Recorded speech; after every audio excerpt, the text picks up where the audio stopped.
Chair, Honorable Senators, today marks an important milestone to the development of our system of devolved government.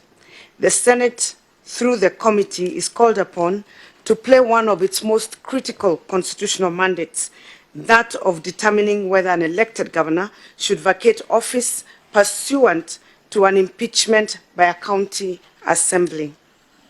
Let me state at the outset that I believe in the right of the members of county assemblies to carry out oversight over the executive. I believe it is their legitimate right and constitutional duty to impeach a governor if and when the circumstances exist to justify such an impeachment. Such oversight processes are essential in ensuring transparency, accountability by those of us who have been privileged to hold critical leadership roles. However, it must be recognized that the removal of an elected official is a solemn responsibility, as it overturns the democratic choice of the voters. In the case of Kirinyaga County, it seeks to substitute the will of over 159,000 citizens who voted for me on 8 August 2017. Consequently, such a process must only be carried out in extreme circumstance. Honorable Senators, you are no doubt allowed to the reality that an impeachment motion is a vastly time-consuming exercise which takes away valuable time of all parties involved, including the MCAs, the subject governors, this House, from other critical businesses. That is not all. It also infects the political environment of a county so severely that very little proceeds in the county when this process is going on. Currently in Kirinyaga, budgets are not approved. My officers are summoned daily and issued threats that they will be removed from office or otherwise sanctioned. As a matter of fact, in the last 1 month, 2 CECs and 1 CEO and the county secretary have been given a vote of no confidence by the county assembly. Critical state officers, including CECs and members of the County Public Service Board, have not been approved by the assembly, making it difficult to employ staff even for critical health services. Services to the people of Kirinyaga are affected and will continue to be affected, even when this process is over. Whatever its results, the negative impact of the process will linger. It is also an expensive process for all concerned, with lawyers and other professionals, tons of documents, witnesses, and other attendant costs. It is therefore not surprising that the Constitution and the County Government Act reserves the impeachment solely to circumstances in which gross and serious violation of the Constitution and the law and serious abuses of office are proved to have been committed by the governor. The courts have severally and consistently given decisions affirming the need for those seeking impeachment to obtain a high threshold for misconduct and violations of law before they can successfully remove an elected officer from their position. Impeachment and removal from office was never intended and should never be based on falsities, innuendos, rumors, hearsay, conjecture, and certainly not malice. Honorable Senators, secondly, an impeachment process is required by the law to be procedurally without reproach. It must respect the rules of natural justice, including the right to a fair hearing, and involve the people through public participation processes. That, as my lawyers will show, never occurred in this process. No formal public participation took place.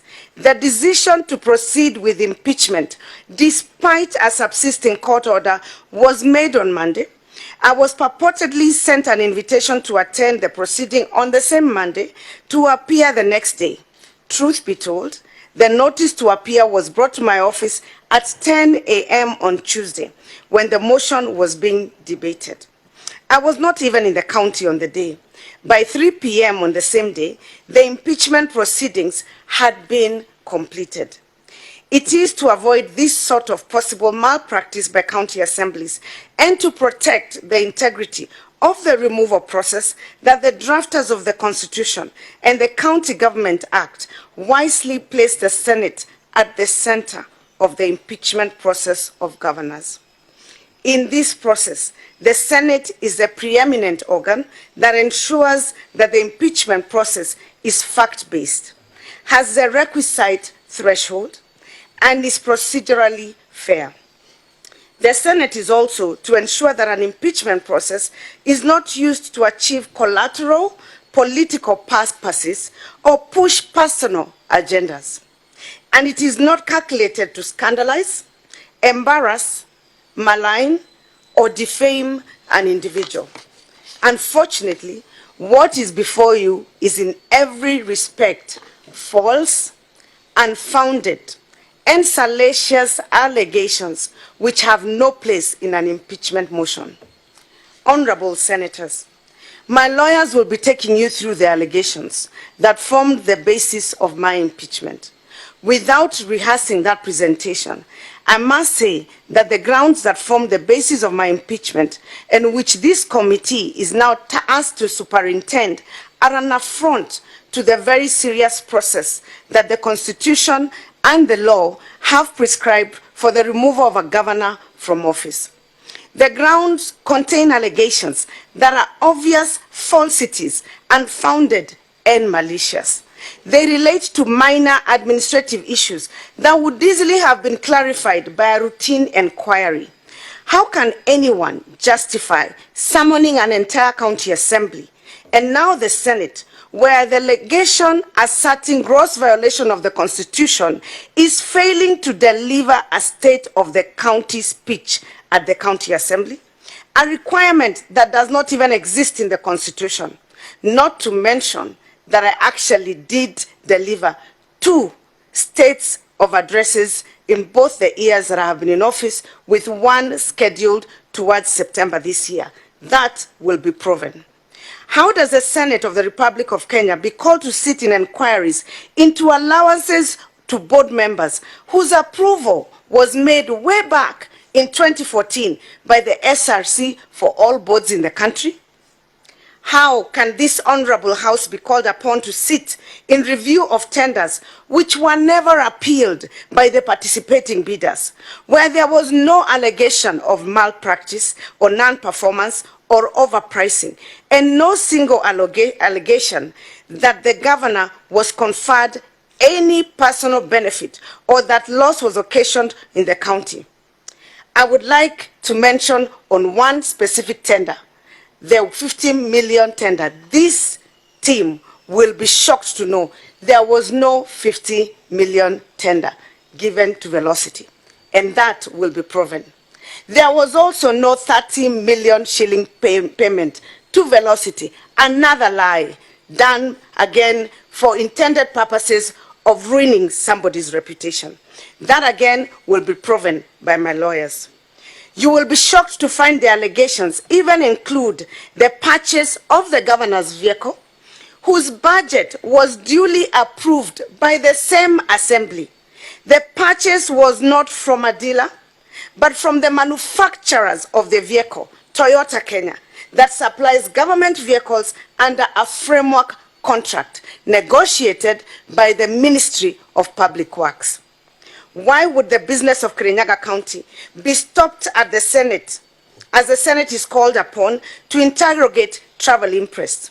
To show the extent of these falsities and the malice, the Assembly knowingly added 3 non-existent entries to the imprest lists amounting to 4.6 million. These monies were never paid to the governor. They have no evidence to show that that money was paid. They were false entries to make and malign the name of the governor. Why else would an assembly do that? In their enthusiasm to prosecute the governor, they even allege I did not travel on trips where the leader of majority, the chief accuser in this process, was present and is photographed with me in the US and in Italy during those 2 trips. There can be no higher abuse of the process of impeachment. and indeed no higher abuse of the power of the Assembly than the process before you today. Honorable Senators, the Senate exists to protect devolution. While this must include strengthening the oversight capacity of county assemblies, focus must shift to protecting governors and county executives from the excessive overstepping of the oversight power of the county assemblies. Most governors avoid impeachment and firing of their cabinets only by bending over backwards to cater to the personal demands and whims of MCAs. Budgets are only passed if allocations are aligned to the personal desires of